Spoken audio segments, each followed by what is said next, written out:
It's such a famous beginning.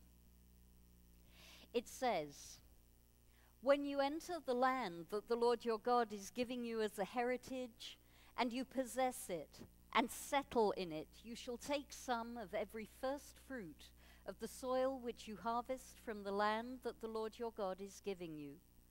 Put it in a basket and go to the place which the Lord your God will establish. You shall go to the priest in charge at the time and say to him, I acknowledge this day before the Lord your God that I have entered the land that the Lord swore unto our fathers to give us.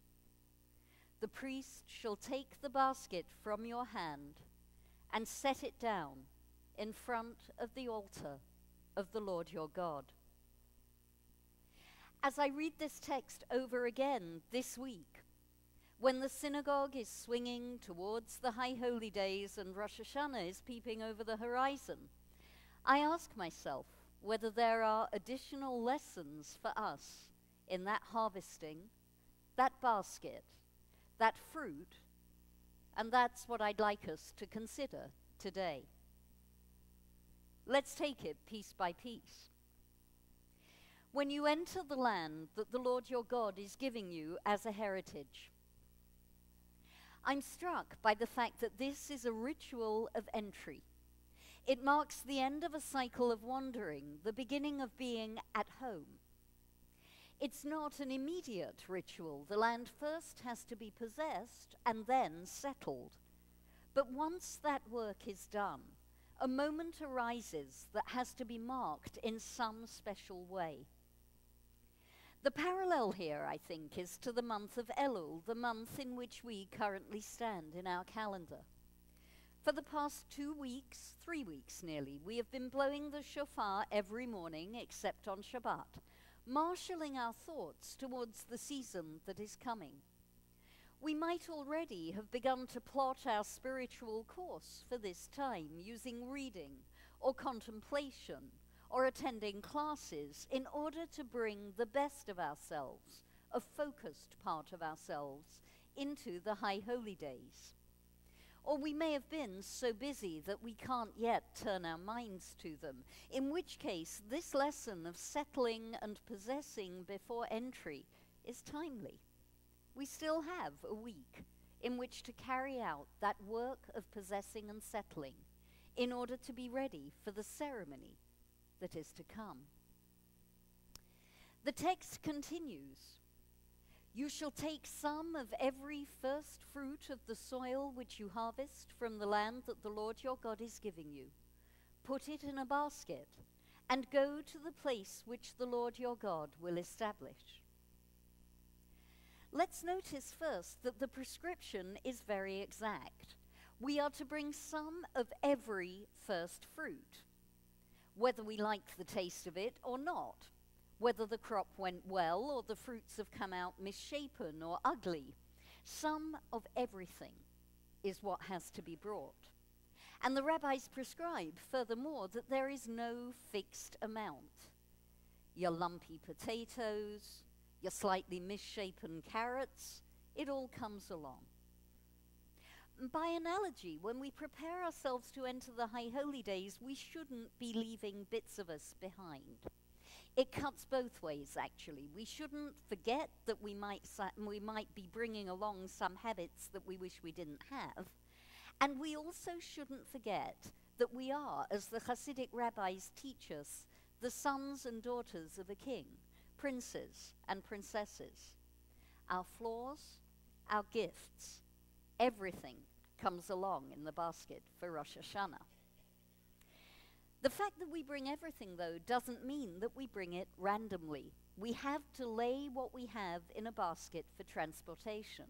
And the Torah seems to be teaching that it's not enough just to grab whatever we have and run out of the door. We need to set things in order. We have to prioritize and we have to prepare.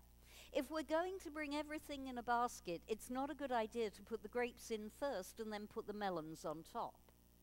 In the same way, this period before the High Holy Days is a good one for us to set priorities for ourselves. What are our goals for this season? Do we want to emerge calmer?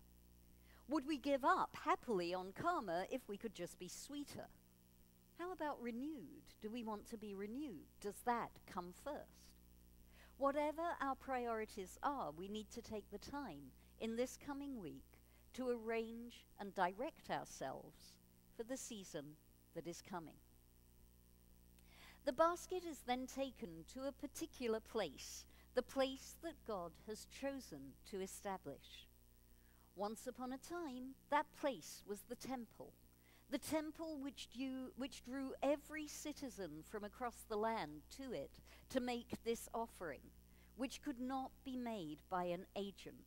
You yourself had to come along.